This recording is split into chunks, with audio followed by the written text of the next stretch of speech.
Raphaël Legendre, il est 6h48. Le PLF revient en discussion à l'Assemblée ce matin. Il n'y a pas qu'en France que l'impôt sur la fortune refait surface. Le débat enflamme toute l'Europe. Oui, en Italie notamment, où la gauche veut taxer les patrimoines supérieurs à 2 millions d'euros pour enfluer le budget 2026. Une taxe à 1,3%, tenez-vous bien, qui doit rapporter 26 milliards d'euros. Rien que ça. Mais Giorgia Meloni a juré que cette ISF ne verrait jamais le jour.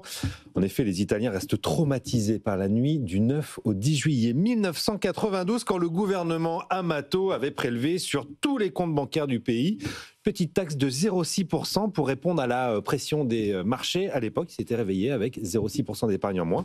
Autant dire que dès que l'on parle impôt sur le patrimoine de l'autre côté des Alpes, il y a comme un parfum de panique bancaire. Mais le débat, lui, est bien présent. Oui, c'est un peu traumatisant quand même, cet épisode. Il n'y a pas qu'en Italie que le débat existe. Non, effectivement. Alors cet été, le sujet a ressurgi un peu partout en réalité. En Norvège, où l'ISF existe déjà, c'est même un thème central des législatives de septembre. Faut-il garder l'impôt sur la fortune ou pas? Eh bien, les travaillistes ont gagné, donc la réponse est oui.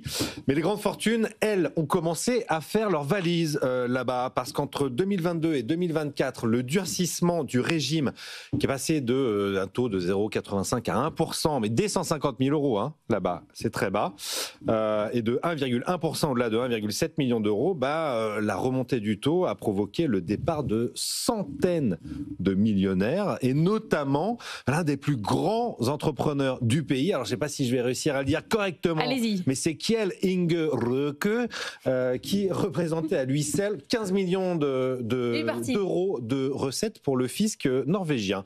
Ce qui là-bas n'est pas une paille, il est parti effectivement. Royaume-Uni aussi, on en débat. Oui, une taxe exceptionnelle de 2% sur les patrimoines supérieurs là-bas à 10 millions de livres est effectivement en débat. En ce moment même, l'opinion publique y est archi favorable, évidemment, taxer les plus riches pour régler nos problèmes. L'opinion publique est en général assez favorable.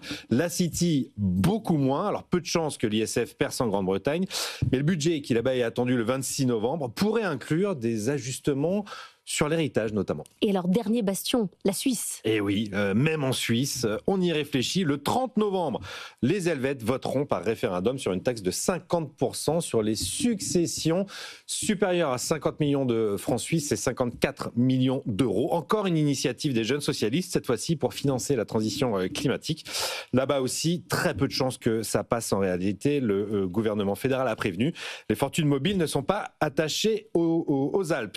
Dans tout cela, un enseignement, la tentation de taxer les plus riches revient à chaque fois que les finances publiques tanguent, mais les États se heurtent toujours au même mur, la mobilité des capitaux.